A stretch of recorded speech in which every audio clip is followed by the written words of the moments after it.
हो जाएंगे, उस दिन आपका हृदय आनंद से भर जाएगा। समंता कुमार गोस्वामी जी, असम से। राधे राधे महाराज जी। महाराज जी, मृत्यु के बाद सूक्ष्म और कारण शरीर का क्या होता है? इन दोनों शरीरों के बारे में थोड़ा जानने की जिज्ञासा थी। अगर मृत्यु माया का ही अंश है तो क्या? देखो, जब शरीर छूटता है तो पंचभूत शरीर यही रह जाता है, और कारण शरीर अगर पाप अधिक हुए तो कारण शरीर सहित सूक्ष्म शरीर को एक शरीर में डाला जाता है, जैसे पंचभूत में डाला जाता है, ऐसे उसे कहते हैं यातना देह, नरक में मिलता है। अब उस देह में मृत्यु नहीं होती, पांच भौतिक देह में तो मृत्यु हो जाती है, उसमें जैसे गला काट दिया गया तो मरोगे नहीं। अब ये आपका गला घंटों कटा वैसे तड़पते रहोगे, फिर आपका हाथ काट दिया गया, आप वो ऐसे तड़पते रहोगे, आपका पेट फाड़, आपके 10 टुकड़े कर दिए गए, लेकिन आप मरोगे नहीं। वैसे ही आपको फिर बड़ा भयंकर नरक का दंड, कोल्हू में पेरा जाता है, आग में पकाया जाता है, क्या क्या कष्ट होते हैं, भागवत में लिखा हुआ है। तो ये झूठा नहीं लिखा हुआ है, जो है वो परम सत्य है। अब जैसे जेल में क्या क्या सजा होती है अब अपने को क्या पता, लेकिन जो जेल जा चुका है उसको पता है, या जो जेलर है उसको पता है क्या क्या दुर्गति होती है जो जेल में रहते हैं। तो नरक सार्वभौम जेल है, तो अनंत ब्रह्मांडों के प्राणियों का किए हुए पाप कर्म का वहां दंड मिलता है। ऐसे ही वो सूक्ष्म शरीर और कारण शरीर के यदि पुण्य अधिक है तो उसे देव देह में डाल दिया जाता है और देवताओं के सुख भोगता है। और जहाँ पुण्य क्षीण हुआ तो मृत्यु लोग कोई विसंति, फिर उसे मनुष्य शरीर या सुअर, कुत्ता, गधा, नीच योनियों में उसको डाला जाता है। तो जो स्थूल शरीर है ये मृत्यु लोक में केवल मिलता है, पांच भौतिक, अन्य जगह नहीं मिलता।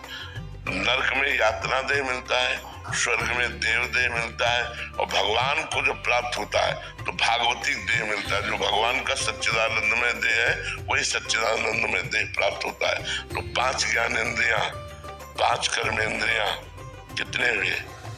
10। पंच तन्मात्रा, शब्द, स्पर्श, रूप, रसगंध कितने हुए? 15। मन, बुद्धि, चित्त, अहंकार कितने हुए? 19। और जीवात्मा 20। ये जो सूक्ष्म शरीर है, इसके बाद त्रिगुण माया, सतोगुण, रजोगुण, तमोगुण, तो ये कितने हो गए? 23। और काल 24। ये 24 तत्वों का पूरा खेल है। ये 24 तत्वों से संपूर्ण ब्रह्मांड बना हुआ है। ये संपूर्ण ब्रह्मांड बना हुआ है। इसमें केवल 5 घट जाते हैं स्थूल में, जो क्षितिजल, पावक, गगन, समेरा, पृथ्वी, जल, अग्नि, वायु, आकाश, ये 5 महातत्व हैं जिनसे शरीर बना हुआ है। तो जब हमारी मृत्यु होती है तो केवल ये 5 तत्व हट जाते हैं, तो क्या शेष तत्व सब रहते हैं, फिर वो आगामी शरीरों को ग्रहण करके भोगते हैं। इसलिए हमें चाहिए कि भोगने वाले तो हम ही होंगे ना। कितना सुंदर मनुष्य शरीर मिला है, यदि हम इससे भजन कर लें, पाप आचरण न करें तो हमारी उन्नति हो जाएगी। कम से कम हम नरक तो न जाएं, फिर हम अच्छे लोगों को प्राप्त होकर अगर आना भी पड़े तो यहाँ बहुत अच्छी जगह हमारा जन्म हो, अच्छे हमारी भावनाएं हो, समाज को सुख पहुंचाएं, फिर अच्छे एक व्यक्तित्व को स्थापित करके फिर नया हम निर्माण करें जन्म के नए भाग्य का, या मोक्ष प्राप्त करें। मोक्ष प्राप्त हो गया तो फिर ये जन्म मरण सब बंद हो जाता है। महाराज जी, आपका ये प्रश्न है कि क्या मोक्ष और भगवत साक्षात्कार एक ही सिक्के के 2 पहलू हैं? भगवत साक्षात्कार में हम आपको देखते हैं और मोक्ष में तरंग समुद्र में लय हो गई, उसका अस्तित्व खत्म हो गया। लेकिन भगवत साक्षात्कार में अस्तित्व खत्म नहीं होता। हम आपके दास, आपके सखा, आपकी पत्नी, आपकी सहचरी, जैसी हमने भावना की वैसे भाव से हम आपके पास रहेंगे, भगवान के पास। अगर हमने भगवान को अपना स्वामी माना तो हम दास्य भाव से रहेंगे, भगवान को अपना सखा माना तो मित्र भाव से रहेंगे, भगवान को अपना लाला माना तो वात्सल्य भाव से साथ में रहेंगे। अगर हमने भगवान को अपना पति माना, जो कांता भाव है, गोपी भाव है, तो हम उस भाव से, अगर सहचरी भाव तो हम उस भाव से, जो हमने भावना की वो जब सिद्ध होगी तो हम भगवान के साथ वैसे ही रहेंगे जैसी हमारी भावना। ये हुआ भगवत साक्षात्कार। और मोक्ष में हुआ कि जैसे समुद्र में तरंग लय हो गई, नाम रूप उसका खत्म हो गया, अब वो ढूंढे भी नहीं मिलेगी, वो समुद्र हो गए, वो भगवत स्वरूप में लीन हो गया, वो भगवान बन गया, भगवानमय हो गया। अब उसका कोई अस्तित्व नहीं रहा, अस्तित्व मिट जाता है मोक्ष में, और भक्ति में अस्तित्व रहता है, भगवान और मैं। और ये मतलब कहने में आता है, लेकिन उस समय मैं खो जाता है, केवल भगवान ही रहते हैं। अंतिम जो अवस्था होती है उसमें केवल भगवान ही रहते हैं, मैं भगवान में लीन हो जाता है, बस मेरे प्रभु। पर दो रहते हैं, भक्त और भगवान रहते हैं। समरनाथ जी, राधे राधे गुरु जी। गुरु जी, आंतरिक संबंध कब और कहाँ जागृत होता है गुरु और शिष्य का? जब अहंकार शिष्य का गुरु के चरणों में समर्पित हो जाता है, तब आंतरिक संबंध स्थापित हो जाता है।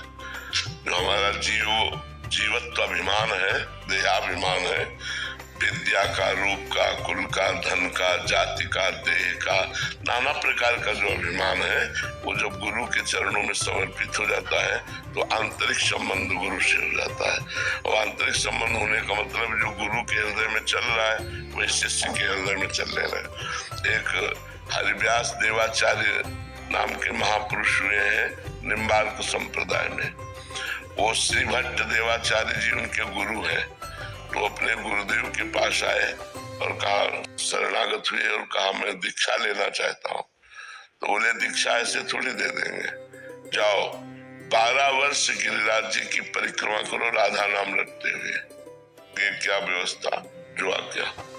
12 वर्ष गिरिराज जी की परिक्रमा की, राधा राधा रखते हुए। 12 वर्ष बाद आए तो उनका, तुमको कुछ हमारी गोद में दिखाई दे रहा है? बोले नहीं गुरुदेव। बोले जाओ फिर 12 वर्ष गिरिराज जी की परिक्रमा करो। गुरु आज्ञा। 12 वर्ष फिर लौट के जब आए 24 वर्ष बाद, तो उनका गुरुदेव आपकी गोद में प्रिया प्रीतम दिखाई दे रहे हैं। प्रिया जी बैठी है आपकी गोद में, प्रीतम। बोले आओ दीक्षा। उन्होंने ही महावाणी की रचना की, जो निम्बार्क संप्रदाय का जुगल सरकार की रसकेली का महामहिमामय ग्रंथ है, महावाणी जी की रचना की। जब गुरुदेव को इस तरह से वर्ण किया, गुरुदेव की आज्ञा का पालन किया। नहीं अपने लोग होते तो बोले 24 वर्ष गुरु आज्ञा में, इसके बाद गुरु दीक्षा। तो गुरु दीक्षा कब दी? जब सिद्ध कर दिया। खुले नेत्रों से देखा प्रिया प्रीतम गुरुदेव की गोद में विराजमान है, तब दीक्षा दी और तब महावाणी की रचना की। बहुत बड़े महापुरुष हुए हैं। तो गुरु से आंतरिक संबंध है, उनकी आज्ञा का पालन करते हैं। अहंकार समर्पण है, गुरु ने आज्ञा की, बस बिना कोई प्रश्न किए गुरु की आज्ञा में लग गए।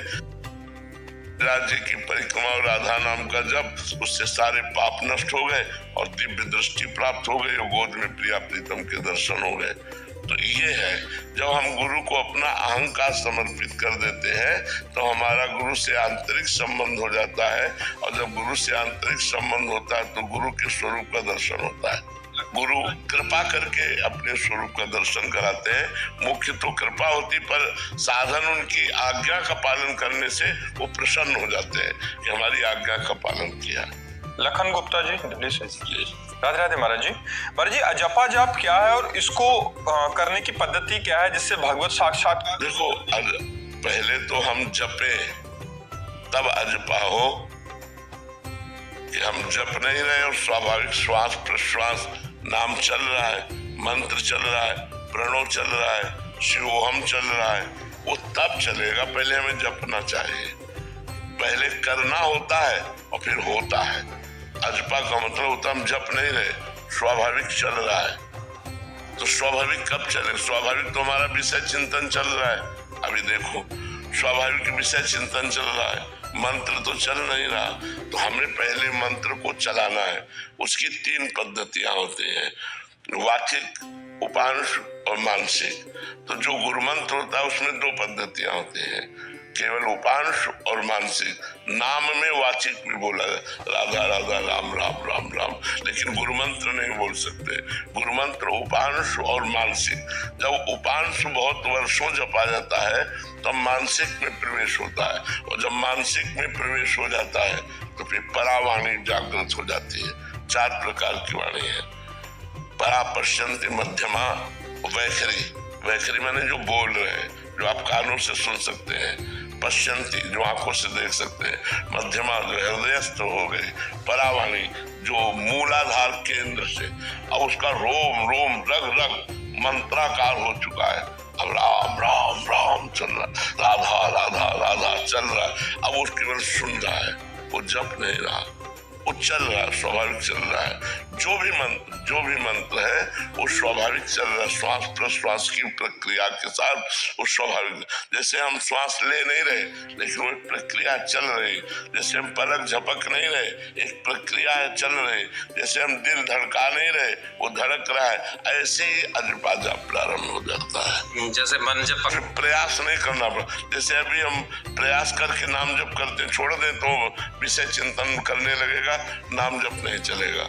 जब सिद्ध हो जाता है तो ऐसे चलता है। तो गुरुदेव भगवान, जैसे जब हम कुछ कार्य कर रहे होते हैं, जैसे दुकान पे हम लोग होते हैं, कुछ कार्य किसी से बातचीत कर रहे होते हैं, उस समय थोड़ा सा मतलब वो मन में रहता है कि इतने समय मेरा नाम, हाँ नाम छूटता है, नाम छूटता है, पर उस समय को भी कैसे चले, उस समय को भी हम भगवान के चरणों में समर्पित कर दें। ये बहुत सौभाग्य का विषय कि नाम छूटने पर व्यथा होती है, ये बहुत अच्छे भक्त का लक्षण है। और यही अभ्यास में जब करोगे, जैसे हम आपसे बातचीत कर रहे हैं तो हमारे मानसिकता में वो बसा हुआ है, हमारा भजन भी चल रहा है, हमारा स्मरण भी चल रहा है। पर ये बहुत दीर्घ काल तक जब अभ्यास किया जाता है तब ऐसी बात आती है। लेकिन एक चीज और मैंने आपके मुख श्रीमुख से सुनी थी कि जैसे कोई महत अपराध हो जाते तो एक बार गुरुदेव के सामने जरूर बताने चाहिए। तो गुरुदेव भगवान, मेरे से तो पूरे जीवन में पहले का तो मैं आपको क्या बताऊं। हाँ, अब लो नसानी अब ना नसयो, अब तक किया अब नहीं करूंगा। तो बस यही नियम ले लेने से और नाम जप करने से पीछे के पाप नष्ट हो जाते हैं। अब लो नशाने अब ना नशा, आज तक किया, गुरुदेव के सामने हो गए, संत के सामने हो गए, हमें शासन करने की हिम्मत नहीं थी अपने मन में, आज हमारी हिम्मत आ गई। अब लो नशानी अब ना नशे हो, आज तक किया अब नहीं करूंगा, तो सब माफ हो जाता है और भगवान की प्राप्ति हो जाती है। खूब नाम जप करो, गलतियों से बचने की चेष्टा करो। सोन कन्वर जी जयपुर से। राधे राधे महाराज जी। महाराज जी, एक शिष्य होने के नाते हमारा सबसे महत्वपूर्ण कर्तव्य क्या है? गुरु की आज्ञा का पालन करना। अब जो ये कहें करें हम सोई, आयस लिए चले निज दासी, मन क्रम वचन त्रिशुद्ध सकल मत, हम श्री हित हरिवंश उपासी। अब जो ये कहें करें हम सोई, अब जो आज्ञा करते हैं वही हम करते हैं। आज्ञा शब्द सुसाहिब सेवा, अपने गुरुदेव की आज्ञा का पालन करना ही सबसे श्रेष्ठ उपासना है। जो गुरुदेव की आज्ञा पर अपने प्राणों को भी बलिदान कर देते हैं वो सीधे भगवान को प्राप्त होते हैं। गुरुदेव की आज्ञा बहुत कठिन है पालन कर पाना, क्योंकि मनमुखी चाल है, मन के विरुद्ध गुरुदेव की आज्ञा होती है, तो उस आज्ञा का पालन करना बड़ा कठिन है। अगर आज्ञा पालन कर ले गए तो माया मुक्त हो गए, मोक्ष मूलम गुरु कृपा, गुरु प्रसन्न हो गए, सब काम बन गया। पर गुरु को प्रसन्न करना साधारण बात नहीं। वो सेव संता रुपया से जो प्रसन्न होते हैं वो गुरु ही नहीं होते। गुरु वही होते हैं जो भजन और सच्चे अच्छे आचरणों से चले तो गुरु प्रसन्न होते हैं। रुपया सेव संतरा दे के गुरु को प्रसन्न नहीं किया जा सकता। अगर गुरु रुपया की आशा रखता है, गुरु नाना प्रकार के भोग विलासों की आशा रखता है, तो गुरु किस बात का, वो तो भोगों का दास है। तब लग जोगी जगत गुरु, जब लग रहा है निराश, और जब आशा मन में भई, जग गुरु और जोगी दास, जग गुरु और जोगी दास। तो सच्चा संत तो वही है जो भगवंत में स्थित है, और सच्चा संत तभी प्रसन्न होगा जब आप सच्चे बनोगे, अच्छे आचरण करोगे और भगवान का नाम जप करोगे। गणेश जी। जी राधे राधे महाराज जी। महाराज जी, आप कह रहे हैं कि जब आप राधा रानी के दर्शन करने या बिहारी जी के दर्शन करने जाते हैं तो उस समय महाराज जी आप उनको निहारते समय उनसे मन ही मन महाराज जी क्या बात करते हैं ताकि हम भी वही बात करें? अब हम क्या बताएं, क्या बात करते हैं। एक आशिक अपने महबूब से क्या बात करता है, अपने प्रेमी से क्या बात करता है, उस समय उसके जो भाव प्रकट होते हैं वो किसी से बताने योग्य थोड़ी होते हैं। वो मुंह से बात नहीं करता और नेत्रों से बात करता है। वो ऐसा लगता है नेत्रों से पी जाएगा अपने प्रेमी को, अपने नेत्रों में बसा लेगा। और जो उस समय की मांग होती है, वो प्रेमियों की बात कह रहा हूँ, जनरल तो अपनी मांग करेंगे हमारा। जो प्रेमी जन होते हैं उनकी मांग बस यही होती है कि बिसरियो ना बिसारियो, यही दान मोहे दो। हे लाडले, हे प्यारे, तुम मेरे नेत्रों में बस जाओ, मेरे हृदय में बस जाओ, मैं तुम्हें कभी भूलूं नहीं। दर्शन करने तो कुछ मिनट के लिए आया हूँ, लेकिन हर समय आप मेरे नेत्रों में बस जाइए। कभी आप हमसे दूरी न होइएगा, कभी आप हमारे चिंतन से न जाइएगा, सदैव हमारे चिंतन में बसे रहिएगा। पी मूर्ति नयनन बसे, यही रस रहाए समाए, ये लक्षण सुन प्रेम के और न कछु सुहाए। और कुछ अच्छा नहीं लगता, केवल आप हमारे नेत्रों में बस जाओ। उस समय भक्ति की जैसी भावना आती है, वो अपने प्रभु से बात करता है। वीर मेहता जी,